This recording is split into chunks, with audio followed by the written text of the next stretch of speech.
ಎಲ್ಲರಿಗೂ ನಮಸ್ಕಾರ. ನೆನ್ನೆ ಎಲ್ಲ ಕೇಳಿಸ್ಕೊಂಡ್ರಿ, ನೆನ್ಸ್ಕೊಳ್ಳಿ ಇನ್ನೊಂದ್ಸಲಿ ನೆನ್ನೆದ್ನ ಮುಂದಕ್ಕೆ ಹೋಗೋಣ. ಇವತ್ತು ಇಲ್ಲ, ಅಲಾವುದ್ದೀನ್ ಖಿಲ್ಜಿ ರಾಜನಾದ ಅಂತ ನಾನು ಆಲ್ರೆಡಿ ಹೇಳಿದ್ದೀನಿ ನಿಮಗೆ. ಹೆಂಗೆ ರಾಜ ಆದ ಅಂತ ನೆನ್ನೆ ಹೇಳಿದ್ದೀನಿ. ಅದಕ್ಕೆ ಮುಂದೆ ಏನಾಯ್ತು? ಈ ಆಕ್ರಮಣವು ದೇವಗಿರಿಯ ಮೇಲೆ ಮಾತ್ರ ಬಹಳ ದುಷ್ಪರಿಣಾಮ ಬೀರ್ತು. ರಾಜ್ಯದ ಮಿಕ್ಕ ಭಾಗಗಳು ಕ್ಷೇಮವಾಗಿ ಉಳಿದಿದ್ದವು. ಅಲಾವುದ್ದೀನ್ ಹಿಂತಿರುಗಿದ ಮೇಲೆ ರಾಮಚಂದ್ರ ಯಾದವನು ಎಂದಿನಂತೆ ಯಾದವ ರಾಜ್ಯವು ಆಳುವುದನ್ನು ಮುಂದುವರಿಸಿದನು. ಯಾಕಂದ್ರೆ ಅವನಿಗೆ ಸಾಮಂತ ಆಗೋಗಿದ್ದ, ಅವನು ಬಂದು ಸಂಪತ್ತೆಲ್ಲ ಕೊಟ್ಬಿಟ್ಟು ಕಾಂಪ್ರಮೈಸ್ ಆಗಿದ್ದ, ಸಿಕ್ಕಾಪಟ್ಟೆ ಲಾಸಲ್ಲಿದ್ದ. ಸಾಮಂತ ಆಗಿ ರಾಜ್ಯ ಆಳೋದನ್ನು ಮುಂದುವರಿಸಿದ. ಈ ದಂಡಯಾತ್ರೆಯಿಂದ ಹೆಬ್ಬಾಗಲು ತೆರೆದಂತಾಗಿ ಅನೇಕ ಜನ ಸೂಫಿ ಸಂತರು ದಕ್ಷಿಣಕ್ಕೆ ಬಂದರು. ಇದು ನೋಡ್ರಿ ಹೆಂಗೆ ಅಂತ ನಾನು ನಿಮ್ ಮೊನ್ನೆನೂ ಹೇಳಿದ್ದೀನಿ. ಈಗ ನಾವ್ ಇಲ್ಲಿಂದ ಅಮೆರಿಕಾಗ ಹೋದ್ರೆ ನಮ್ಮ ಕಡೆಯವ್ರನ್ನ ಕರ್ಕೊಂಡೋಗಿ ಪೂಜೆ ಮಾಡಿಸ್ಕೊತೀವಲ್ಲ, ಹಂಗೆ ಅವ್ರ ಕಡೆಯವ್ರನ್ನ ಕರ್ಕೊಂಡ್ಬಂದ್ರು ಅಷ್ಟೇ. ಈ ದಂಡಯಾತ್ರೆಯಿಂದ ಹೆಬ್ಬಾಗಿಲು ತೆರೆದಂತಾಗಿ ಅನೇಕ ಜನ ಸೂಫಿ ಸಂತರು ದಕ್ಷಿಣಕ್ಕೆ ಬಂದರು. 1300ರಲ್ಲಿ ದೆಹಲಿಯ ಖಾಜಾ ನಿಜಾಮುದ್ದೀನ್ ಔಲಿಯಾನ ಆದೇಶದಂತೆ, ಈ ನಿಜಾಮುದ್ದೀನ್ ಯಾರು ಹೇಳಿ? ಬಹಳ ದೊಡ್ಡ ಸಂತ ಈ ನಿಜಾಮುದ್ದೀನ್ ಎಕ್ಸ್ಪ್ರೆಸ್ ಅಂತಾನೆ ಒಂದು ಟ್ರೈನ್ ಇದೆ ರೀ, ಬಹಳ ಫೇಮಸ್ ಟ್ರೈನ್, ನಿಜಾಮುದ್ದೀನ್ ಎಕ್ಸ್ಪ್ರೆಸ್. ಅವನ ಆದೇಶದಂತೆ 700 ಜನ ಸೂಫಿಗಳು ದಕ್ಷಿಣಕ್ಕೆ ಬಂದು ಬೇರೆ ಬೇರೆಗಳಲ್ಲಿ ಸ್ಥಳಗಳಲ್ಲಿ ನೆಲೆಸಿದರು ಎಂದು ಹೇಳುತ್ತಾರೆ. 700 ಜನ ಸೂಫಿ ಸಂತರು ಬಂದ್ರು. ಖಾಜಾ ನಿಜಾಮುದ್ದೀನ್ ಹೇಳ್ದಂಗೆ 700 ಜನ ಸೌತ್ಗೆ ಬಂದು ಬೇರೆ ಬೇರೆ ಕಡೆಗಳಲ್ಲಿ ನೆಲೆಸ್ಕೊಂಡ್ರು. ಬುರ್ಹಾನುದ್ದೀನ್ ಫಾರಿಬ್ ಮಟ್ಟದ ಹಿರಿಯ ಸೂಫಿ ಸಂತರು ದಕ್ಷಿಣದಲ್ಲಿ ಇಸ್ಲಾಮನ್ನು ಹರಡುವ ಕಾರ್ಯವನ್ನು ಕೈಗೆತ್ತಿಕೊಂಡರು. ಅಫ್ಕೋರ್ಸ್ ಎಲ್ಲರೂ ಮಾಡ್ದಂಗೆ ಇವರು ಮಾಡಿದ್ರು. ಮುಂದೆ ಯುರೋಪಿಯನ್ನರ ಕೈ ಕೆಳಗೆ ರಾಜಕೀಯ ಪಾರಮ್ಯವು ವ್ಯಾಪಾರ ಮತ್ತು ವಾಣಿಜ್ಯ ಪಾರಮ್ಯಕ್ಕೆ ಎಡೆಗೊಟ್ಟಿತೇನೋ ಹೌದು. ಯುರೋಪಿಯನ್ಸ್ ಬಂದ್ಮೇಲೆ ಬಿಸ್ನೆಸ್ ಶುರುವಾಯಿತು. ಆದರೆ ಮಧ್ಯಯುಗದಲ್ಲಿ ಅದು ಆಧ್ಯಾತ್ಮಿಕ ಸಾಂಸ್ಕೃತಿಕ ಪ್ರಭಾವಕ್ಕೆ ಅವಕಾಶ ಮಾಡಿಕೊಟ್ಟಿತು. ಈ 1300ರಲ್ಲಿ ಖಿಲ್ಜಿ ಬಂದು ದಕ್ಷಿಣ ಭಾರತದ ಬಾಗಿಲನ್ನ ತೆರೆದ ಮೇಲೆ ಇಸ್ಲಾಂ ಧರ್ಮ ಇಲ್ಲಿ ಅಫಿಷಿಯಲ್ ಆಗಿ ಕಾಲಿಡ್ತು. ಆಯ್ತಾ? ಇಲ್ಲಿ ಬಂದ್ರು 700 ಜನ ಸೂಫಿ ಸಂತರು ಬಂದ್ರು. ಎಲ್ಲ ಇಡೀ ದಕ್ಷಿಣ ಭಾರತದಲ್ಲಿ ತುಂಬಿಕೊಂಡು ಅವರು ತಮ್ಮ ಧರ್ಮವನ್ನು ಹರಡಲಿಕ್ಕೆ ಶುರು ಮಾಡಿದರು. ಇಸ್ಲಾಂ ಧರ್ಮ ನಮ್ಮ ದಕ್ಷಿಣ ಭಾರತಕ್ಕೆ ಬಂದಿದ್ದು ಹೀಗೆ. ಅರ್ಥ ಆಯ್ತಾ? 1299ರ ವೇಳೆಗೆ ಅಲಾವುದ್ದೀನ್ ಖಿಲ್ಜಿಯು ದೆಹಲಿಯಲ್ಲಿ ಭದ್ರವಾಗಿ ನೆಲೆಯೂರಿ ಮುಂದಿನ ಅಕ್ರಮಗಳ ಹಂಚಿಕೆ ನಡೆಸಿದ್ದನು. ನಸರತ್ ಖಾನನನ್ನು ಗುಜರಾತಿಗೆ ಕಳುಹಿಸಿ ಅಲ್ಲಿ ಅರಬ್ ವರ್ತಕನಿಂದ ಮಲ್ಲಿಕಾಫರ್ ಎಂಬ ತರುಣ ಗುಲಾಮನನ್ನು ತರಿಸಿಕೊಂಡನು. ಗುಜರಾತ್ ಅಲ್ಲಿ ಮಲ್ಲಿಕಾಫರನು ಇವನು ಕನ್ವರ್ಟೆಡ್, ಇವನು ಈಸ್ ಎ ಹಿಂದೂ ಅಂತಾನು ಹೇಳ್ತಾರೆ. ಮಲ್ಲಿಕಾಫರ್ಗೆ ಇನ್ನೊಂದು ಹೆಸರೇನಿದೆ, ಹಜಾರ್ ದಿನಾರಿ. ನಾನು ಇದನ್ನು ಮುಂಚೆ ಹೇಳಿದ್ದೀನಿ. ಹಜಾರ್ ದಿನಾರಿ ಯಾಕಪ್ಪ ಅಂತಂದ್ರೆ ನೋಡಲಿಕ್ಕೆ ಅತ್ಯಂತ ಸುಂದರನಾಗಿದ್ದಂಥವನು ಇವನು ಮಲ್ಲಿಕಾಫರು. ಮತ್ತು ಇವನು ಅತ್ಯಂತ ಬೆಲೆ ಗುಲಾಮರ ಮಾರ್ಕೆಟ್ ಅಲ್ಲಿ ಜಾಸ್ತಿ, 1000 ದಿನಾರ್ ಬೆಲೆ. ದಿನಾರ್ ಅಂದ್ರೆ ಇದು ಅರಬಿ ನಾಣ್ಯ, ಅರಬಿ ಕರೆನ್ಸಿ ದಿನಾರ್ ಅಂದ್ರೆ. ಆಯ್ತಾ? ಸೊ ಬಹ್ರೇನಿ ದಿನಾರ್ ಅಂತೀವಿ ನಾವು ಅದನ್ನ. ಬಹ್ರೇನಿಯಲ್ಲಿ ದಿನಾರ್ ಅಂತಾನೆ ಇರೋದು. ಆಯ್ತಾ? ಸೊ ಅರಬ್ ವರ್ತಕರಿಂದ ಮಲ್ಲಿಕಾಫರ್ ಎಂಬ ತರುಣ ಗುಲಾಮನನ್ನು ತರಿಸಿಕೊಂಡನು. ಈ ಮಲ್ಲಿಕಾಫರ್ ಮುಂದೆ ದೂರ ದಕ್ಷಿಣದಲ್ಲೂ ಮುಖ್ಯವಾದ ಪಾತ್ರವನ್ನು ನಿರ್ವಹಿಸಲಿದ್ದನು. ನಮ್ಮನ್ನೆಲ್ಲ ನಾಶ ಮಾಡಿದವನು ಇವನೇ. ಆದರೆ ಅರಬ್ ವರ್ತಕನು ಇವನನ್ನು ಬಾಗ್ದಾದಿನಲ್ಲಿ ಇವನನ್ನು 1000 ದಿನಾರ್ಗಳಿಗೆ ಕೊಂಡುಕೊಂಡಿದ್ದನು ಎಂದರೆ, ಹಾಗಾಗಿಯೇ ಮಲ್ಲಿಕಾಫರನಿಗೆ ಹಜಾರ್ ದಿನಾರಿ ಅಂತ ಹೆಸರಿತ್ತು. ಅವನು ಬಹುಸಮರ್ಥನಾದ ಸೇನಾದಂಡ ನಾಯಕನೆಂದು ಸಾಬೀತು ಮಾಡಿಕೊಟ್ಟನು. ದೇವಗಿರಿಯ ನಂತರ ವಾರಂಗಲ್ಲು ಮತ್ತು ದ್ವಾರ ಸಮುದ್ರಗಳು ಅಲಾವುದ್ದೀನನ ಗಮನ ಸೆಳೆದಿದ್ದವು. ದೇವಗಿರಿ ಲೂಟಿ ಆಯ್ತಲ್ಲ, 2 ಉಳ್ಕೊಂಡಿತ್ತಲ್ಲ ದೊಡ್ಡ ಸಾಮ್ರಾಜ್ಯ ಯಾವುದು? ವಾರಂಗಲ್ಲು, ಕಾಕತೀಯರ ವಾರಂಗಲ್ಲು, ಹೊಯ್ಸಳರ ದ್ವಾರ ಸಮುದ್ರ. 1302 ಮತ್ತು 3ರಲ್ಲಿ ಬಂಗಾಳ ಮತ್ತು ಒರಿಸ್ಸಾಗಳ ಮೂಲಕ ವಾರಂಗಲ್ಲಿಗೆ ಒಂದು ಸೇನೆಯನ್ನ ಕಳಿಸಿಕೊಟ್ಟನು. ಬಂಗಾಳ ಒರಿಸ್ಸಾದಿಂದ ಹಿಂಗ್ ಬಂದ್ರು. ಕೃಷ್ಣದೇವರಾಯರು ಒರಿಸ್ಸಾದಿಂದ ದಾಟ್ಕೊಂಡು ಬಂಗಾಳಕ್ಕೆ ತನಕ ಹೋಗಿದ್ರು. ಅದಕ್ಕೆ ಮುಂಚೆ 1300ರಲ್ಲಿ ಬಂಗಾಳದಿಂದ ಒರಿಸ್ಸಾ ದಾಟ್ಕೊಂಡು ವಾರಂಗಲ್ಗೆ ಬಂದ್ರು. ಈ ದಂಡಯಾತ್ರೆ ಯಶಸ್ವಿಯಾಗಲಿಲ್ಲ. ಖಿಲ್ಜಿ ಸೈನ್ಯವು ಬಹಳ ನಷ್ಟವನ್ನು ಎದುರಿಸಬೇಕಾಯಿತು. ವಾರಂಗಲ್ನವರು ಬಹಳ ಸಮರ್ಥವಾಗಿ ಖಿಲ್ಜಿನ ಸೋಲ್ಸ್ ವಾಪಸ್ ಕಳಿಸ್ತಾರೆ. ಈ ಹಿಂಜರಿತದಿಂದಾಗಿ ಅಲಾವುದ್ದೀನನು ಹಂಚಿಕೆಯನ್ನು ಬದಲಾಯಿಸಿ ಯಾದವ ರಾಜ್ಯದ ಮೂಲಕ ದೇವಗಿರಿಯ ಮೂಲಕ ವಾರಂಗಲ್ಲಿಗೆ ನುಗ್ತಾರೆ. ಮೊದಲೆರಡು ಆಕ್ರಮಣಗಳು ದಕ್ಷಿಣದ ರಾಜ್ಯಗಳಿಗೆ ಉತ್ತರದ ಆಪತ್ತಿನ ಬಗೆಗೆ ಪೂರ್ವ ಸೂಚನೆ ಕೊಟ್ಟಿರಲಿಲ್ಲ. ಅಲಾವುದ್ದೀನ್ ಖಿಲ್ಜಿಯು ದೇವಗಿರಿಯ ಮೇಲೆ 2ನೇ ಸಾರಿ ಕಳಿಸಿದ್ದು 1307-8ರಲ್ಲಿ. ವಾರಂಗಲ್ಲರು ಟರ್ಕರನ್ನು ಸೋಲಿಸಿದ್ದರಿಂದ ರಾಮಚಂದ್ರ ದೇವನಿಗೆ ಧೈರ್ಯ ಹೆಚ್ಚಿ ತನ್ನ ಸ್ವಾತಂತ್ರ್ಯವನ್ನು ಸಮರ್ಥಿಸಿಕೊಳ್ಳಲು ಹೊರಟನು. ಒಪ್ಪಿದ್ದಂತೆ ವಾರ್ಷಿಕ ಕಾಣಿಕೆ ಕೊಡುವುದನ್ನು ನಿಲ್ಲಿಸಿದನು. ಇದೇನ್ ನೋಡ್ರಿ, ಇಲ್ಲಿ ಆವಾಗಲೇ ನಾನು ನಿನ್ನೆ ಹೇಳ್ದಂಗೆ ವಾರಂಗಲ್ನವ್ರು ಯಾವಾಗ ಕಾಕತೀಯರು ಎಂಥ ಫೈಟರ್ಸ್ ನೋಡ್ರಿ, ಖಿಲ್ಜಿನ ಒದ್ದೊಡ್ಸಿದ್ರು ಫಸ್ಟ್. ಅವ್ರು ಒದ್ದೋಡಿಸಿದ ತಕ್ಷಣ ವಾರಂಗಲ್ನವ್ರು ಒದ್ದೋಡಿಸಿದ ತಕ್ಷಣ ಇವನು ಬಂಗಾಲು ಮತ್ತೆ ಒರಿಸ್ಸಾ ಕಡೆಯಿಂದ ಇಳಿಯೋದ್ ಬಿಟ್ಟು ಈ ಕಡೆ ದೇವಗಿರಿ ಕಡೆಯಿಂದ ಬರೋಕ್ ಟ್ರೈ ಮಾಡ್ದೆ, ಯಾಕೆಂದ್ರೆ ದೇವಗಿರಿ 2 ಸಲ ಸೋಲ್ಸಿದ್ನಲ್ಲ ಅಂತ. ಆದ್ರೆ ಈ ವಾರಂಗಲ್ಲಿನ ಕಾಕತೀಯರು ಗೆದ್ದಿದ್ದನ್ನ ನೋಡಿ ಈ ರಾಮಚಂದ್ರ ದೇವನಿಗೆ ಧೈರ್ಯ ಬಂದ್ಬಿಡ್ತು. ನಾನು ಕೊಡಲ್ಲ ಕಪ್ಪನ ಅಂತ ವಾರ್ಷಿಕ ಕಪ್ಪವನ್ನು ನಿಲ್ಲಿಸ್ಬಿಟ್ಟ. ಅಲ್ಲಾವುದ್ದೀನನಿಗೆ ಕ್ರೋಧ ಕೆರಳಿ ಅವನಿಗೆ ಶಿಕ್ಷೆಯನ್ನು ಕೊಡಲು ಮಲ್ಲಿಕಾಫರನನ್ನು ಕಳಿಸಿದನು. ಈ ಮಲ್ಲಿಕಾಫರ್ ಇದನಲ್ಲ, ಇವನು ಅಪರಿಮಿತವಾದಂಥ ಕ್ರೂರಿ. ಅಲ್ಲಾವುದ್ದೀನ್ ಖಿಲ್ಜಿಗಿಂತ ಕ್ರೂರಿ ಇವನು. ಯಾದವರು ರಕ್ಷಿಸಿಕೊಳ್ಳಲಾರದಾದರು. ರಾಮದೇವನನ್ನು ಸೆರೆ ಹಿಡಿದು ದೆಹಲಿಗೆ ಒಯ್ಯಲಾಯಿತು. ಆದರೂ ಅವನ್ನ ಹಿಡ್ಕೊಂಡು ದೆಹಲಿಗೆ ತಗೊಂಡೋಗ್ತಾರೆ ರಾಮಚಂದ್ರ ದೇವನ್ನ. ಅಲ್ಲಾವುದ್ದೀನ್ ಖಿಲ್ಜಿ ಅವನ್ನ ಬಹಳ ಗೌರವದಿಂದ ನಡ್ಸ್ಕೊತಾನೆ ಅಲ್ಲಿ. ಯಾಕೆಂದ್ರೆ ಒಂದ್ಸಲ ಈಗ ಆಲ್ರೆಡಿ ಸಿಕ್ಕಾಪಟ್ಟೆ ದುಡ್ಡು ಕೊಟ್ಟಿದ್ದಾನೆ, ಏನ ತಪ್ಪು ಮಾಡಿದನ್ ಬಿಡು ಅಂದ್ಬಿಟ್ಟು ಬಹಳ ಗೌರವದಿಂದ ನಡ್ಸ್ಕೊಂಡು, ಯಾಕಣ್ಣ ಹಿಂಗ್ ಮಾಡಿದೆ ನೀನು ಅಂದ್ಬಿಟ್ಟು ಅವ್ನಿಗೂ ಗಿರಿಯಾನಿ ತಿನ್ಸ್ಬಿಟ್ಟು, ಆಯ್ತಪ್ಪ ಈ ವರ್ಷದಿಂದ ಕಟ್ಕೊಂಡು ಹೋಯ್ತೀನಿ ಟ್ಯಾಕ್ಸ್ ಅಂದ. ಆಯ್ತು ಕಟ್ಕೊಂಡು ಹೋಗು ಕಪ್ಪ ಕಾಣಿಕೆ ಅಂತ ಬಿಟ್ಟ ಅವನ್ನ ವಾಪಸ್ಸು. ದೆಹಲಿಗೆ ನಿಷ್ಠನಾಗಿರುವ ಭರವಸೆಯನ್ನು ಪಡೆದು ರಾಜ್ಯವನ್ನ ಮರಳಿ ಅವನಿಗೆ ಒಪ್ಪಿಸ್ತಾನೆ ಖಿಲ್ಜಿ. ನೋಡಿ, ನಾನು ಕಪ್ಪ ಕಾಣಿಕೆ ಕೊಡ್ತಾ ಇಲ್ಲ ಗುರು, ಯಾಕೆ ಕೊಡ್ತಾ ಇಲ್ಲ ನೀನು ಅಂದ್ಬಿಟ್ಟು, ಕೊಡ್ತೀನಿ ನಾನು, ಆಯ್ತು ಈ ಸರಿಯಿಂದ ತಗೊಳಪ್ಪ ನೀನ್ ರಾಜ್ಯ ನೀನ್ ಆಳ್ಕೊಂಡಿರು. ಯಾಕೆ ವಾಪಸ್ ಕೊಟ್ಟ ಅಂದ್ರೆ, ಯಾವತ್ತು ಹೇಳ್ತೀನಿ, administration is a big headache ಕಣ್ರಿ. ದೇಶ ನಡೆಸೋದು ಯಾವತ್ತು ಹೆಡ್ಡೇಕೇನೆ ಅದು. ಖಿಲ್ಜಿಗೆ ಏನ್ ಬೇಕಾದ್ರೆ ದುಡ್ಡು ಅಷ್ಟೇ. ಚಿನ್ನದ ಮೊಟ್ಟೆ ಇಡೋ ಕೋಳಿ, ಅವನನ್ನ ಯಾಕೆ ಕೋಳಿನ ಕುಯ್ಯಕ್ ಹೋಯ್ತಾನೆ? ಕೊಡಪ್ಪ ಚಿನ್ನದ ಮೊಟ್ಟೆನ, ನೀನ್ ತಗೊಂಡು ನಿನ್ ರಾಜ್ಯ ನೀನ್ ನೋಡ್ಕೊ ಅಂತ ಕಳಿಸ್ತಾ. ರಾಯನ್ ಎಂಬ ಬಿರುದನ್ನು ಅವನಿಗೆ ದಯಪಾಡಿಸಿದನು. ನರಾಯೋ ರಾಯ ಅಂತ ಅವನಿಗೆ ಬಿರುದು ಬೇರೆ ಕೊಟ್ಟ. ನಮ್ಗೇನು ಅದು ಹೋಗ್ಬೇಕಾಗಿರೋದೇನು ಖಿಲ್ಜಿದು, ಅವನ ಹೋಗ್ಬೇಕೆ ತಗೊಳ್ಳ ಒಂದು ಬಿರುದು ಅಂತ ಕೊಟ್ಟ. ಮರಳಿ ಹೋಗುವ ವೆಚ್ಚಕ್ಕಾಗಿ 2 ಲಕ್ಷ ಟಂಕ ಹಣವನ್ನು ಕೊಟ್ಟನು. 2 ಲಕ್ಷ ಟಂಕಾಸ್ ಅದನ್ನು ಕೊಟ್ಟ. ಡೆಲ್ಲಿಯಿಂದ ದೇವಗಿರಿಗೆ ಹೋಗ್ಬೇಕಾದ್ರೆ 2 ಲಕ್ಷ ಅಂದ್ರೆ ಅವ್ನಿಗೆ ಎಷ್ಟು ಜನದ ಜೊತೆ ಬಂದಿದ್ದ, ಅವ್ನು ಟೂರ್ ಬಂದಿದ್ದ, ಆ ಟೂರ್ ವಾಪಸ್. ಇಲ್ಲಿಂದ ಮುಂದಕ್ಕೆ ರಾಮಚಂದ್ರ ದೇವನು ಅಲ್ಲಾವುದ್ದೀನನಿಗೆ ಮಿತ್ರ ಆಗ್ಬಿಟ್ಟ. ರಾಮಚಂದ್ರ ದೇವ ನೆಕ್ಸ್ಟ್ ರಿಸ್ಕ್ ತಗೊಳ್ಳಿಲ್ಲ. ಇಲ್ಲಿಂದ ಮುಂದಕ್ಕೆ ನಾನು ಅಪ್ಪ ನೀನ್ ಸಾಯೋ ತನಕ ನಾನು ಇರೋ ತನಕ ನಾನು ನಿನ್ಗೆ ಹೆಲ್ಪ್ ಮಾಡ್ತೀನಿ ಅಂತ. ಸೊ ಈಗ ಇವನು ಖಿಲ್ಜಿ ಏನ್ ಮಾಡ್ದೆ, ಇವನು ಬುಟ್ಟಿಗೆ ಹಾಕೊಂಡಿದ್ದಾಯ್ತು. 9ನೇ ಇಸ್ವಿನಿ 309ರಲ್ಲಿ ಅಲ್ಲಾವುದ್ದೀನ್ ಮಲ್ಲಿಕ್ ಕಾಫರ್ ವಾರಂಗಲ್ಲಿಗೆ ಹೋಗಿ ಪ್ರತಾಪರುದ್ರ ದೇವನನ್ನು ಅಡಗಿಸಬೇಕೆಂದು ಅಲ್ಲಾವುದ್ದೀನನು ಆದೇಶ ನೀಡಿದನು. ಅವನ ಆಣತಿಯಂತೆ ಸೈನ್ಯವು ದಾರಿಯಲ್ಲಿ ಗ್ರಾಮಾಂತರ ಪ್ರದೇಶಗಳನ್ನ ನಾಶ ಮಾಡದೆ ಮುಂದುವರಿಯಿತು. ಇಲ್ಲಿ 2 ತರ ಯುದ್ಧ ರೀ. ಒಂದ್ ಯುದ್ಧ ಏನು, ಅವನನ್ನು ನಾಶ ಮಾಡಲೇಬೇಕು ಅಂತ ಅನ್ನೋದಾರೆ, ಈ ದಾರಿಯಲ್ಲಿ ಸಿಗೋ ಗ್ರಾಮಗಳನ್ನೆಲ್ಲ ಲೂಟಿ ಮಾಡಿ, ನಿಷ್ಪಾಪಿ ಜನಗಳನ್ನ ಲೂಟಿ ಮಾಡ್ತಾರೆ. ಗ್ರಾಮಗಳಲ್ಲಿ ಏನ್ ದುಡ್ಡು ಇರುತ್ತ್ರಿ ರೈತರ ಹತ್ರ? ಒಂದು ಕೌಪಿನ, ನಾನು ಆಗ್ಲೇ ಹೇಳಿದ್ದೀನಿ ಜನಸಾಮಾನ್ಯರ ಬದುಕು ಹಂಪೆಲ್ಲಂಗಿತ್ತು ಅಂತ. ಅವ್ರ ಹತ್ರ ಏನಿರುತ್ತೆ, ಕೌಪಿನ ತಗೊಳೋಗಪ್ಪ ಕೌಪಿನ ಅಂತ ಬಿಚ್ಕೊಟ್ಬಿಡ್ತಾರೆ. ಅವ್ರದ್ದು ಏನಿರುತ್ತೆ ಅಂದ್ರೆ ಇವ್ರು ನಾಶ ಮಾಡ್ತಾರೆ. ಈ ಬೇಗುದಿಯ ರಾಜನಿಗೆ ತಟ್ಟಬೇಕು ಅಂತೇಳಿ ಗ್ರಾಮಗಳಿಗೆ ಬೆಂಕಿ ಹಾಕೋದು, ಹುಲ್ಲಿನ ಮೆದೆಗಳಿಗೆ ಬೆಂಕಿ ಹಾಕೋದು, ಬಾವಿಗಳಿಗೆ ವಿಷ ಹಾಕೋದು, ಕೆರೆಗಳಿಗೆ ವಿಷ ಹಾಕೋದು, ಬದುಕನ್ನ ದುರ್ಭರ ಮಾಡಾಕ್ಬಿಡ್ತಾರೆ.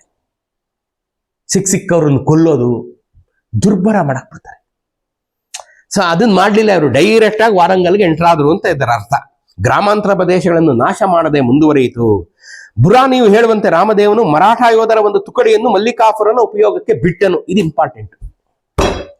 ವಾರಂಗಲ್ಲಿನ ಹಿಂದೂ ರಾಜ ಪ್ರತಾಪರುದ್ರ ದೇವನ ಮೇಲೆ ಯುದ್ಧ ಮಾಡೋದಕ್ಕೆ ಬಂದಂತ ತುರ್ಕರ ದೊರೆ ಅಲ್ಲಾವುದ್ದೀನ್ ಖಿಲ್ಜಿಯ ಸೇನಾಧಿಪತಿ ಮಲ್ಲಿಕಾಫನಿಗೆ ಮತ್ತೊಬ್ಬ ಹಿಂದೂ ರಾಜ ರಾಮಚಂದ್ರ ದೇವ ತನ್ನಲ್ಲಿ ಇದ್ದಂತ ಒಂದು ಮರಾಠ ತುಕಡಿನ ಕೊಟ್ಟು ವಾರಂಗಲ್ ಮೇಲೆ ಯುದ್ಧ ಮಾಡಪ್ಪ ಅಂತ ಕಳಿಸ್ದ. ಇದು ನಮ್ ಒಗ್ಗಟ್ಟು. ಇವ್ರ ಮೊಕ್ಕಕ್ಕೆ ಬೆಂಕಿ ಹಾಕ ಅಲ್ವೇನ್ರಿ? ಈಗ ಅಲ್ಲಾವುದ್ದೀನ್ ಖಿಲ್ಜಿಗೆ ಸಹ ಮಾಡ್ಬಿಡ. ಅಲ್ಲಾವುದ್ದೀನ್ ಖಿಲ್ಜಿದಲ್ಲ ತಪ್ಪು, ಇವ್ರುಗಳದ್ದು ತಪ್ಪು. ಏನು ಲಾಜಿಕಲಿ ಕರೆಕ್ಟಾ? ಕರೆಕ್ಟ್ ಅಲ್ವೇನ್ರಿ?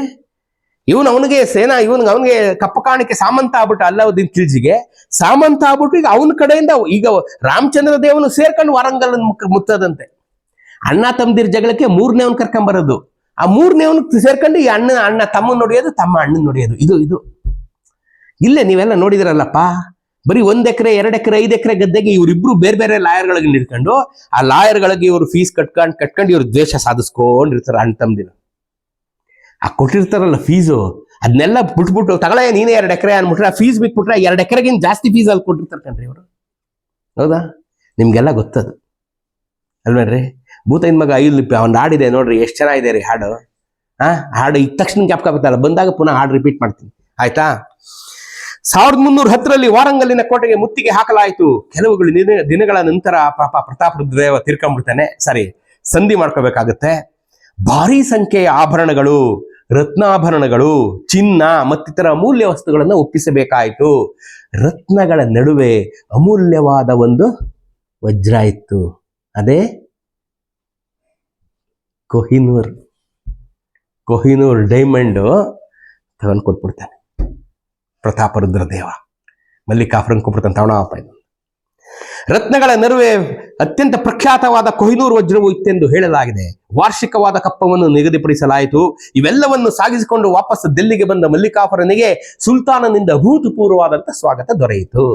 ಅಫ್ಕೋರ್ಸ್ ಎಲ್ಲ ಎತ್ಕೊಂಬಂದ. ಕೊಹಿನೂರ್ ಡೈಮಂಡ್ ಸೇರಿದಾಗ ಎಲ್ಲ ಎತ್ಕೊಂಡು ಡೆಲ್ಲಿಗೆ ಹೋದ್ರು. ಆಯ್ತಾ? ಈಗ ಉಳ್ಕೊಂಡಿದ್ಯಾವುದು? ದೇವಗಿರಿ ಹೋಯ್ತು, ಸಾಮಂತ ಆದ. ಕಾಕತೀಯ ಸಾಮಂತ ಆದ, ವಾರಂಗಲ್ಲು. ಉಳ್ಕೊಂಡಿದ್ಯಾವುದು? ದ್ವಾರ ಸಮುದ್ರದ ಹೊಯ್ಸಳರು ಉಳ್ಕೊಂಡವರು. ಮುಂದಿನ ಸರದಿ ದ್ವಾರ ಸಮುದ್ರದ್ದು. ಅಲ್ಲಿನ ಐಶ್ವರ್ಯವನ್ನು ಮಲ್ಲಿಕಾಫರ್ ಸುಲ್ತಾನನಿಗೆ ವರದಿ ಮಾಡಿದ್ದನು. ವಿಪರೀತ ಐಶ್ವರ್ಯ. 1310ರಲ್ಲಿ ದ್ವಾರ ಸಮುದ್ರದ ಹೊಯ್ಸಳರ ಮೇಲೆ ಮತ್ತು ಮದುರೈನ ಪಾಂಡ್ಯರ ಮೇಲೆ ಇನ್ನೊಂದು ದಂಡಯಾತ್ರೆಯನ್ನು ಯೋಚಿಸಲಾಯಿತು. ಮದುರೈ ಪಾಂಡ್ಯರು ಮತ್ತು ದ್ವಾರ ಸಮುದ್ರ ಹೊಯ್ಸಳರ ಮೇಲೆ ನುಗ್ಗಬೇಕು ಅಂತಾಯ್ತು. ನುಗ್ಗಿ ಬರುತ್ತಿದ್ದ ವೈರಿಯ ಸೇನೆಗೆ ಯಾದವರು ಸಹಾಯ ಮಾಡಿದರು. ಎಗೈನ್ ದ್ವಾರ ಸಮುದ್ರದ ಮೇಲೆ ಮಲ್ಲಿಕಾಫರ್ ಯುದ್ಧ ಮಾಡಕ್ಕೆ ಯಾದವರು ಸಹಾಯ ಮಾಡಿದ್ರು. ಆಯ್ತಾ? ಹೊಯ್ಸಳ ಅರಸರು ಯಾದವರಿಗೆ, ಹೊಯ್ಸಳ ಅರಸ 3ನೇ ವೀರಬಲ್ಲಾಳ ಮಹಾರಾಜರು ಇದ್ದರಲ್ಲಪ್ಪ, 3ನೇ ವೀರಬಲ್ಲಾಳ ಮಹಾರಾಜರು ಯಾದವರಿಗೆ ಮಿತ್ರರಾಗಿರ್ಲಿ. ಇವ್ರ ಕಚ್ಚಾಟ ನಡೀತಾ ಇತ್ತಲ್ಲ, ನಾನು ನಿನ್ನೆ ಹೇಳಿದ್ನಲ್ಲ. 1307ರಲ್ಲಿ ಮಲ್ಲಿಕಾಫರ್ ದೇವಗಿರಿ ಮೇಲೆ ದಾಳಿ ಮಾಡ್ತಾನಲ್ಲಪ್ಪ. ಫಸ್ಟ್ ದೇವಗಿರಿಗೆ ಬಂದ್ರು, ಆಮೇಲೆ ವಾರಂಗಲ್ಗೆ ಬಂದ್ರು, ಆಮೇಲೆ ಹೊಯ್ಸಳಕ್ಕೆ ಬಂದ್ರಲ್ಲ ಇಲ್ಲಿಗೆ. ದೇವಗಿರಿ ಮೇಲೆ ಅವ್ನು ದಾಳಿ ಮಾಡಿದಾಗ ಅಲ್ಲಿ ಮನೆ ಹತ್ತಿ ಉರಿಬೇಕಾದ್ರೆ ಇಲ್ಲಿ ಹೊಯ್ಸಳರು ಅವ್ರದ್ದು ಮಿಕ್ಕಿದ ರಾಜ್ಯ ಎಲ್ಲ ಕಿತ್ಕೊಂಡ್ಬಿಡ್ತಾರೆ. ರಾಮಚಂದ್ರ ದೇವ ಅಲ್ಲಿ ಯುದ್ಧ ಮಾಡ್ಬೇಕಾದ್ರೆ ಈ ಮಿಕ್ಕಿದ ರಾಜ್ಯ ಇರುತ್ತಲ್ಲಪ್ಪ ದ್ವಾರದ ಇವ್ರದ್ದು ದೇವಗಿರಿನಲ್ಲಿ, ಆ ಸಾಮ್ರಾಜ್ಯದಲ್ಲಿ ಮಿಕ್ಕಿದ ಭಾಗ ಎಲ್ಲ ಇವ್ರು ಕಿತ್ಕೊಂಡ್ಬಿಟ್ಟಿರ್ತಾರೆ. ಅವ್ನು ಗುರಿ ಹತ್ತಿರುತ್ತೆ. ನಂದು ಕಿತ್ಕತ್ಯಾನೇನು ನೀನು ಅಂದ್ಬಿಟ್ಟು ಈಗ ಅವನ ಮೇಲೆ ಇವನು ಯುದ್ಧಕ್ಕೆ ಬಂದವನೇ.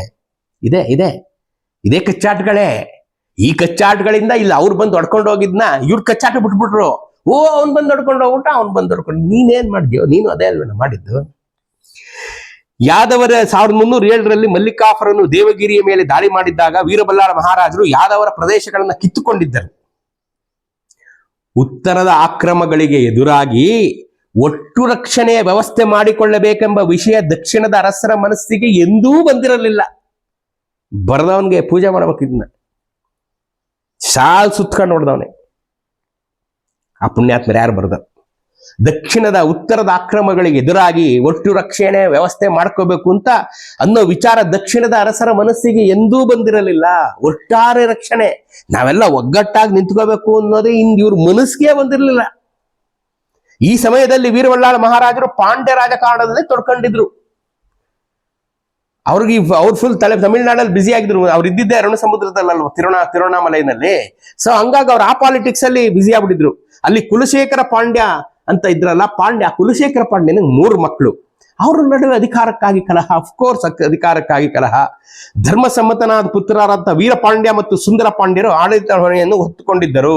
ಈ ನ್ಯಾಯದ ವಿರುದ್ಧ ಪುತ್ರನಾದ ವೀರಪಾಂಡ್ಯನ ಸಿಂಹಾಸನಕ್ಕೆ ವಾರಸುದಾರರೆಂದು ಹೆಸರಿಸಲಾಗಿತ್ತು. ಸುಂದರ ಪಾಂಡ್ಯ 1310ರಲ್ಲಿ ತನ್ನ ತಂದೆಯನ್ನ ಕೊಲೆ ಮಾಡಿದನು. ಅಧಿಕಾರದ ಮುಂದೆ ಅಪ್ಪನೂ ಇಲ್ಲ, ಅಮ್ಮನೂ ಇಲ್ಲ, ಅಣ್ಣನೂ ಇಲ್ಲ, ತಮ್ಮನೂ ಇಲ್ಲ, ಹೆಂಡತಿಯೂ ಇಲ್ಲ, ಮಕ್ಕಳೂ ಇಲ್ಲ. ಅಧಿಕಾರವೇ ಪರಮೋಚ್ಚ ಗುರಿ. ಯಾರನ್ನ ಬೇಕಾದ್ರೆ ನಾಳೆ ಸಿಗ್ತಾರೆ. ಅಪ್ಪನ್ ಕಟ್ಕೊಂಡು ನಮ್ಗೇನಾಗಬೇಕಾಯ್ತು? ನಮಗ್ ಬೇಕಾದ್ರೆ ಸಿಂಹಾಸನ. ತಂದೆ ತಾಯಿ ದೇವರು, ಗುರು ಬ್ರಹ್ಮ, ಗುರು ವಿಷ್ಣು, ಇವೆಲ್ಲ ಕಾಮನ್ ಪೀಪಲ್ಗೆ ಕಣ್ರಿ. ಇವೆಲ್ಲ ಕಾಮನ್ ಪೀಪಲ್ಗೆ. ಮಾತೃ ದೇವೋಭವ ಅವೆಲ್ಲ ಕಾಮನ್ ಪೀಪಲ್ ಮಾತ್ರ. All rules regulation below clouds. ಮಳೆ ಬಂದ್ರೆ ಛತ್ರಿ ಹಿಡ್ಕೊಳ್ರು ಅನ್ನೋದು ಮಳೆ ಇಲ್ಲಿ ಮೋಡದ ಕೆಳಗಿರೋವರೆಗೆ. ಇವರೆಲ್ಲ ಮೋಡದ ಮೇಲಿರೋರು. ಇವ್ರಿಗೆ ಯಾವ ಕಾನೂನು ಅನ್ವಯಿಸೋದಿಲ್ಲ. ಮನುಷ್ಯರೇ ಅಲ್ಲ ಇವರು. ಒಟ್ಟಾರೆ ಅಧಿಕಾರಕ್ಕಾಗಿ ಹಪಹಪಿಸುತ್ತಿರುವಂತವರು ಹಪಹಪಿಸ್ತಾ ಇರ್ತಾರೆ ಅಧಿಕಾರಕ್ಕಾಗಿ. ಇವ್ರಿಗೆ ಮನುಷ್ಯ ಮಾತ್ರ ಕಾನೂನು ಯಾವುದೂ ಅಪ್ಲೈ ಆಗಲ್ಲ ಇವ್ರಿಗೆ. ಅಧಿಕಾರಕ್ಕಾಗಿ ತನ್ನ ತಂದೆಯನ್ನೇ ಕೊಂದನು ಸುಂದರ ಪಾಂಡ್ಯ. ನಾವು ಔರಂಗಜೇಬನ್ ಬೈತೀವಿ ಅಲ್ಲಿ. ಅಧಿಕಾರಕ್ಕಾಗಿ ತನ್ನ ತಂದೆಯನ್ನ ಜೈಲಿಗೆ ಹಾಕ್ದ. ಇವನೇನ್ ಮಾಡ್ದ? ಇವನು ಅದನ್ನೇ ಮಾಡಿದ್ದು. ಅದನ್ನೇ ಅಲ್ವೇನ್ರಿ ಇವನು ಮಾಡಿರೋದು. ಸುಂದರ ಪಾಂಡ್ಯನು 1310ರಲ್ಲಿ ತನ್ನ ತಂದೆಯನ್ನ ಕೊಲೆ ಮಾಡಿದನು. ಸೋದರರ ನಡುವೆ ಕಲಹ ಜಾಸ್ತಿ ಆಯಿತು. ವೀರಬಲ್ಲಾಳರು ಈ ಸಮಯವನ್ನ ಹೇಳಕ್ಕೆ ಬೇಜಾರು ಕಂಡ್ರಿ ಇವೆಲ್ಲ, ಆದ್ರೂ ಹೇಳಲೇಬೇಕು ನಿಮಗೆ. ವೀರಬಲ್ಲಾಳನು ಈ ಸಮಯವನ್ನು ಉಪಯೋಗಿಸಿಕೊಂಡು ಪಾಂಡ್ಯರ ವಶಪಡಿಸಿಕೊಂಡಿದ್ದ ಹೊಯ್ಸಳರ ಭಾಗಗಳನ್ನೆಲ್ಲ ಮರು ವಶಪಡಿಸಿಕೊಂಡನು. ಅಣ್ಣ ತಮ್ಮದಿರು ಕಚ್ಚಾಡ್ಬೇಕಾದ್ರೆ ಅವ್ರದ್ದು ಏನ್ ಸಿಗ್ತದೆ ಎಲ್ಲ ಗೆಬರ್ಕೊಳ್ಳೋದು. ಬೆಂಕಿ ಬಿದ್ದ ಮನೇಲಿ ಗಳ ಎರೆಯೋದು ಅಂತ ಇದನ್ನೇ ಗಾದೆ ಮಾಡಿರೋದು. ಬೆಂಕಿ ಬಿದ್ದ ಮನೇಲಿ ಬೆಂಕಿ ಆರ್ಸಂಗಿಲ್ಲ ನಾವು. ಬೆಂಕಿ ಬಿದ್ದ ತಕ್ಷಣ ಗಳ ಎರೆಯೋದು. ನಾನು ಕಾಲೇಜ್ ಮುಗಿಸಿ ಇನ್ನು ನಾನು ಗಲ್ಫ್ಗೆ ಹೋಗಿರ್ಲಿಲ್ಲ. ಗಲ್ಫ್ಗೆ ಹೋಗಕ್ ಮುಂಚೆ ಇಲ್ಲಿ ಓಡಾಡ್ಬೇಕಾದ್ರೆ ಅಂತ ಒಂದು ಲೂನಾ ಇತ್ತು, ಲೂನಾ TFR ಪ್ಲಸ್ CNV 8671. ನನ್ನ ಗಾಡಿ ನಂಬರ್ ನೋಡ್ರಿ, ಇನ್ನೂ ಜ್ಞಾಪಕ ಇಟ್ಟಿದ್ದೀನಿ. 83-84 ತಗೊಂಡಿದ್ದು ನಾನು. CNV 8671 Luna blue colour. ಬರ್ತಾವನೇನ ಮೈಸೂರಲ್ಲಿ ಗಣೇಶ್ ಥಿಯೇಟರ್, ನೀವು ಮೈಸೂರವ್ರಿಗೆ ಗೊತ್ತಿರುತ್ತೆ. ಬಿದ್ದುಬಿಟ್ಟೆ ಜಾರಿ. ಹಾಗೆಲ್ಲ ಪಾಕೆಟ್ ಗೀಕೆಟ್ ಇರೋದಿಲ್ಲ, ಕಾಸೇ ಇರ್ತಿಲ್ಲ ಪಾಕೆಟಲ್ಲಿ ಬರ್ಬೇಕು ಗುರು. ಪರ್ಸು ಗಿರ್ಸು ಎಲ್ಲ ಗೊತ್ತೇ ಇಲ್ಲ, ಫೋನು ಇಲ್ಲ, ಫೋನ್ ಇಲ್ಲಿರಕ್ಕಲ್ಲ. ಜೋಬಲ್ಲಿ ಯಾವಾಗಲೂ ನನ್ನ ಜೋಬಲ್ಲಿ ಒಂದು ಪುಟ್ಟು ಡೈರಿ, ಕೆಲ್ಸಕ್ಕೆ ಬೇಕಾದ ಡೈರಿ ಬರ್ಕೋಬೇಕಲ್ಲ, ಮೇಸ್ತ್ರಿಗಳು ಅವರು ಇವರು ಯಾರಿಗೆ ಎಷ್ಟು ಪೇಮೆಂಟ್ ಕೊಟ್ಟರು ಅದೆಲ್ಲ ಬರ್ಕೊಳಕ್ಕೆ ಒಂದು ಡೈರಿ, ಒಂದು ಕ್ಯಾಲ್ಕುಲೇಟರ್ ಯಾವಾಗಲೂ ಜೋಬಲ್ಲಿ ಇರೋದು. ಪೆನ್ನು, ಕ್ಯಾಲ್ಕುಲೇಟ್ರು, ಕೆಳಗಡೆ ಜೋಬಲ್ಲಿ ಒಂದು 10 ರೂಪಾಯಿ, 20 ರೂಪಾಯಿ, 50 ರೂಪಾಯಿ. ನನ್ಗೆ ಆಕ್ಸಿಡೆಂಟ್ ಆಗೋಯ್ತು. ಅಂದ್ರೆ ಬಂದು ಜಾರ್ ಬಿದ್ದುಬಿಟ್ಟೆ ಮೈಸೂರಲ್ಲಿ. ಅವಾಗ ಯಾವ ಟ್ರಾಫಿಕ್ ಈಗಲೇ ಇಲ್ಲ, ಅವಾಗ ಯಾವ ಟ್ರಾಫಿಕ್. ಜಾರ್ ಬಿದ್ದ ತಕ್ಷಣ ಏಳಷ್ಟರಲ್ಲಿ ಎಲ್ಲ ಬಿದ್ದಾಗೈತಲ್ಲ, ಕ್ಯಾಲ್ಕುಲೇಟರ್ ಮಾಯಾ. ಇದೇ ಒಂದು ಮನೇಲಿ ಗಳ ಇರೋದು ಅಂದ್ರೆ ಕ್ಯಾಲ್ಕುಲೇಟರ್ ಬಿಡದೆ ಎತ್ಕೊಂಡು ಹೋಗ್ಕೊಂಡ್ರಿ ಅವ್ನು ಯಾವಾಗ ಬಡ್ಡಿ ಮಗ. ಅರ್ಥ ಆಯ್ತಾ? ಈಗ ಅರ್ಥ ಆಯ್ತಾ? ಈಗ ನಿಮ್ಗೂ ಆಕ್ಸಿಡೆಂಟ್ ಆದಾಗ ನಿಮ್ಗೂ ಅರ್ಥ ಆಗಿರುತ್ತೆ, ಆಯ್ತಾ? ಸೊ ಹಂಗೆ ವೀರಬಲ್ಲಾಳ್ ಮಹಾರಾಜರು ಅವರು ಸುಂದರ ಪಾಂಡ್ಯ, ವೀರ ಪಾಂಡ್ಯ ಕಚ್ಚಾಡ್ತಿರ್ಬೇಕಾದ್ರೆ ಇವರು ಎಲ್ಲ ಹೋಗಿ ತಮ್ಮ ಜಾಗಕ್ಕೆ ಬೇಲಿ ಹಾಕತ್ತವ್ರೆ. ಇವರು ಏನ್ ಗುರು ಇದು, ಎನ್ನಮ್ಮ ಇದೆ, ಏಮ್ರಾ ಇವಿ ಚೂಸೇದಿ. ಆಯ್ತಾ? ಮಲ್ಲಿಕಾಫರನ್ನು ದ್ವಾರ ಸಮುದ್ರಕ್ಕೆ ಮುತ್ತಿಗೆ ಹಾಕಿದ್ದಾಗ ವೀರಬಲ್ಲಾಳನು ಪಾಂಡ್ಯರ ಮೇಲೆ ದಂಡೆತ್ತಿ ಹೋಗಿದ್ದನ್ನ, ಇದನ್ನ ತುಂಬಾ ಸರಿ ಹೇಳಿದ್ದೀನಿ. ಈ ವೀರಬಲ್ಲಾಳ್ ಮಹಾರಾಜರು ಈ ಮಲ್ಲಿಕಾಫರು ವಯಸ್ಸು ಇಲ್ಲಿ ಬರ್ತಾರಲ್ಲ ಪಾಸನಕ್ಕೆ, ಮಲ್ಲಿಕಾಫರು ಇವ್ರು ಅಲ್ಲಿರ್ತಾರೆ ತಿರುವಣ್ಣಾಮಲೈನಲ್ಲಿ. ಇವ್ರು ಇರಕ್ಕೆ ಇಲ್ಲ ಇಲ್ಲಿ, ಯಾಕಂದ್ರೆ ಇವ್ರು ಆ ಪಾಲಿಟಿಕ್ಸ್ ಅಲ್ಲಿ ಫುಲ್ ಬಿಸಿ. ಇವನ್ ಬಂದಿಲ್ಲ ಹಾಕೊಂಡು ತೀಡ್ಬಿಟ್ಟು ಎಲ್ಲಾನು ದೇವಸ್ಥಾನ ಎಲ್ಲ ತೀಡ್ಬಿಟ್ಟು ದ್ವಾರ ಸಮುದ್ರವನ್ನು ಹಳೇ ಬೀಡು ಅಂತ ಮಾಡಿ ಎತ್ಕೊಂಡೋಗ್ತಾನೆ ಅಷ್ಟೇ. ಈ ಪರಿಸ್ಥಿತಿಯಲ್ಲಿ ವೀರಬಲ್ಲಾಳ ಮಹಾರಾಜರಿಗೆ ಶರಣಾಗತಿಯಾಗದೆ ಬೇರೆ ದಾರಿನೇ ಇರ್ಲಿಲ್ಲ. ಬೇರೆ ದಾರಿ ಎಲ್ಲಿತ್ತು? ಇವರೇ ಇಲ್ಲಿದ್ರೆ ತಾನೇ ಅವನೇನ್ ಗೆದ್ಕೊಳ್ಳೋಷ್ಟಿತ್ತೆ ಇವ್ರ ಹತ್ರ. ಎಲ್ಲಾರು ಅಕ್ಕಪಕ್ಕದವ್ರನ್ನೆಲ್ಲ ದ್ವೇಷ ಕಟ್ಕೊಂಡ್ಬಿಟ್ಟು ಅರಮನೆ ಇದ್ರು ನೆರಮನೆ ಇರ್ಬೇಕು ಅಂತ ಗಾದೆ ಇದಕ್ಕೆ ಕಂಡ್ರಿ ಉಟ್ಕೊಂಡಿದ್ದು. ಅರಮನೆಯಲ್ಲಿದ್ರು ನೆರಮನೆ ಚೆನ್ನಾಗಿ ಇಟ್ಕೋಬೇಕು, ಯಾವಾಗ ಯಾರು ಬಂದು ಗುಮ್ತಾರೆ ಅಂತ ಗೊತ್ತಿರಲ್ವಲ್ಲ, ಅಲ್ವೇನ್ರಿ? ಭಾರೀ ಪ್ರಮಾಣದ ನಷ್ಟದ ಹಣವನ್ನು ಕೊಟ್ಟು ಅವನನ್ನ ಹಿಂದಕ್ಕೆ ಕಳಿಸಿದ್ರಂತೆ ವೀರಬಲ್ಲಾಳ್ ಮಹಾರಾಜರು. ಭಾರೀ ಪ್ರಮಾಣದ ಹಣ ಅದನ್ನ ಕೊಟ್ಟು ಹಿಂದಕ್ಕೆ ಕಳಿಸಿದ್ರು. ಕಳಿಸಿದ್ಮೇಲೆ ಇವನೇನ್ ಮಾಡ್ತಾನೆ, ಯಾರು ಮಲ್ಲಿಕಾಫರು, ಎಂತ ಕೇಡಿ ನನ್ನ ಮಗ ಅಂದ್ರೆ ಅವನಿಗೆ ಪಾಂಡ್ಯರ ಮೇಲೆ ಕಣ್ಣಿರ್ತದಲ್ಲ. ಮಲ್ಲಿಕಾಫರ್ಗೆ ಎಲ್ಲಾರ ಮೇಲೂ ಕಣ್ಣಿರ್ತದಲ್ಲಪ್ಪ. ದ್ವಾರ ಸಮುದ್ರ ದೇವಗಿರಿ ಆಯ್ತು, ವಾಲಂಗಲನ ಕಾಕತೀಯರು ಆಯ್ತು, ಹೊಯ್ಸಳರು ಮುಗ್ಸಾಯ್ತು. ಇನ್ಯಾರು ಉಳ್ಕೊಂಡವರು? ಪಾಂಡ್ಯರು. ಆಗ ಇವ್ರಿಗೆ ಕೊಡ್ತಾನೆ ಡೀಲು, ಸುಪಾರಿ. ಯಾರನಿಗೆ? ವೀರಬಲ್ಲಾಳ್ ಮಹಾರಾಜ್ಗೆ. ನೀನ್ ಕರ್ಕೊಂಡೋಗಿ ಅವ್ರ ಮೇಲೆ ಅಟ್ಯಾಕ್ ಮಾಡೋಣ ಅಂತ. ಅಲ್ಲಾವುದ್ದೀನ್ ಖಿಲ್ಜಿಯ ಸೇನಾಧಿಪತಿ ಮಲ್ಲಿಕಾಫರನನ್ನ ನಮ್ಮ ವೀರಬಲ್ಲಾಳ್ ಮಹಾರಾಜರು ಕರ್ಕೊಂಡೋಗಿ ಪಾಂಡ್ಯರ ಮೇಲೆ ದಂಡೆತ್ಕತಾರೆ. ಓದ್ಬೇಕು ನಿಜವಾದ ಚರಿತ್ರೆ ತಿಳ್ಬೇಕು ಅಂದ್ರೆ ಪುಸ್ತಕ ಓದ್ಬೇಕು, ಗೊತ್ತಾಯ್ತಾ? 1311ರಲ್ಲಿ ದೆಹಲಿಯ ಸೈನ್ಯವು ದೂರ ದಕ್ಷಿಣಕ್ಕೆ ನುಗ್ಗಿತು. ದೂರ ದಕ್ಷಿಣ ಅಂತ ಯಾಕೆಂದ್ರೆ ದಿಲ್ಲಿ ಅಲ್ರಿ, ಮದುರೈ ಅಲ್ರಿ. ಬೆಂಗಳೂರಿಗೆ 600 ಕಿಲೋಮೀಟರ್ ಇದೆ, ದಿಲ್ಲಿಗೆ 3000 ಕಿಲೋಮೀಟರ್. ವೀರಬಲ್ಲಾಳರು ಜೊತೆಯಲ್ಲಿದ್ದುದರಿಂದ ಅಪರಿಚಿತ ಪ್ರದೇಶದಲ್ಲಿ ಸೇನೆಯನ್ನು ನಡೆಸುವಲ್ಲಿ ದಾಳಿಕೋರರಿಗೆ ಸಹಾಯವಾಯಿತು. ಬರ್ಸ್ಕೊಳ್ಳಿ ಇಲ್ಲಿ ಹಳೆ ಮೇಲೆ. ದಾಳಿಕೋರರಿಗೆ ಸಹಾಯ ಮಾಡಿದವ್ರು ಯಾರು? ನಾವು ಅಂತ ನಾವೇ ಬರ್ಸ್ಕೋಬೇಕು ಹಳೆ ಮೇಲೆ. ದಾಳಿಕೋರರನ್ನ ಒಳಗಡೆ ದಕ್ಷಿಣ ಪ್ರದೇಶಕ್ಕೆ ಕರ್ಕೊಂಡ್ಬಂದವ್ರು ಯಾರು? ನಾವು. ಫಸ್ಟ್ ಕನ್ನಡಿ ಮುಂದೆ ನಿಂತ್ಕೊಂಡು ನಾವು ಬೈಕಬೇಕು. ಇರ್ಲಿ. ಮೊದಲನೇ ಮುತ್ತಿಗೆ ವೀರಪಾಂಡ್ಯನ ಮೇಲೆ ಅವನು ಎದುರಿಸಲಾಗದೆ ರಾಜಧಾನಿಯನ್ನು ತೊರೆದು ಓಡಿ ಹೋಗಿ ಕಾಡು ಸೇರ್ಕೊತಾನೆ. ಮಲ್ಲಿಕಾಫರನಿಗೆ ಅವನಿಗೆ ಬೆನ್ನಟ್ಟಿ ಹೋಗಕ್ಕೆ ಸಾಧ್ಯವಾಗಲಿಲ್ಲ. ಬಿಟ್ಬಿಟ್ಟು ಅವನು ಕಾಡ್ಗೆ ಹೋಗ್ಬಿಟ್ಟ. ಶ್ರೀರಂಗಂ ಮತ್ತು ಚಿದಂಬರಂನಲ್ಲಿದ್ದಂತ ಅಪಾರವಾದ ಸಂಪತ್ತನ್ನ ಮಲ್ಲಿಕಾಫರ್ ಕೊಳ್ಳೆ ಹೊಡ್ಕೊಂಬಿಟ್ಟ. ಶ್ರೀರಂಗಮು ಮತ್ತೆ ಚಿದಂಬರಂ ಅಪಾರವಾದ ಸಂಪತ್ತಿತ್ತು, ಕೊಳ್ಳೆ ಹೊಡ್ಕಂಡ. ಮುಂದಿನ ದಾಳಿಗೆ ಮದುರೈ ಗುರಿಯಾಯಿತು. ಕೊಲೆಗೊಂಡ ಕುಲಶೇಖರನ ಸಹೋದರ ವಿಕ್ರಮ ಪಾಂಡ್ಯ ಸೇನೆಯನ್ನು ಒಗ್ಗೂಡಿಸಿ ಇವನ್ನ ಮಲ್ಲಿಕಾಫರನ್ನ ತಡಿತಾನೆ. ಗಂಡಸು ಕಂಡ್ರೆ ಅವನು ವಿಕ್ರಮ ಪಾಂಡ್ಯ, ಗಂಡಸು. ಕುಲಶೇಖರ ಪಾಂಡ್ಯನ ಮಗ, ಈ ವೀರಪಾಂಡ್ಯನ ಚಿಕ್ಕಪ್ಪ ವಿಕ್ರಮ ಪಾಂಡ್ಯ ಈ ಮಲ್ಲಿಕಾಫರ ದಾಳಿಯನ್ನ ಸಮರ್ಥವಾಗಿ ತಡೆಗಟ್ತಾನೆ ಮದುರೈನಲ್ಲಿ. ಗಂಡಸು ಕಣ್ರಿ ಅವನು ಕಣ್ರಿ ಗಂಡಸು. ಯುದ್ಧದಲ್ಲಿ ಬಡಿದಾಡಿ ಸಾಯಬೇಕು. ಯಾಕೆ ನಾನು ಕುಮಾರರಾಮನ್ ಪ್ರೈಸ್ ಮಾಡ್ತೀನಿ ಅಂತಂದ್ರೆ ಇದಕ್ಕೆ, ಯುದ್ಧದಲ್ಲಿ ಬಡಿದಾಡಿ ಸಾಯಬೇಕು. ಬಿಡ್ರಿ. ಅಯ್ಯೋ. ಮೊದಲ ಬಾರಿಗೆ ಅವನು ದಕ್ಷಿಣದಲ್ಲಿ ಬಲವಾದ ಪ್ರತಿರೋಧವನ್ನು ಎದುರಿಸಬೇಕಾಯ್ತು. ಮಲ್ಲಿಕಾಪರು ಕಂಡು ಕೇಳರಿಯದ ಪ್ರತಿರೋಧ ಎದುರಾಗಿದ್ದು ವಿಕ್ರಮ ಪಾಂಡ್ಯ. 1311ರಲ್ಲಿ ವಿಕ್ರಮ ಪಾಂಡ್ಯ ಮಲ್ಲಿಕಾಪುರನ್ನು ಮರೆಯಲಾಗದಂತ ಪೆಟ್ಟುಕೊಟ್ಟ ಅವನಿಗೆ.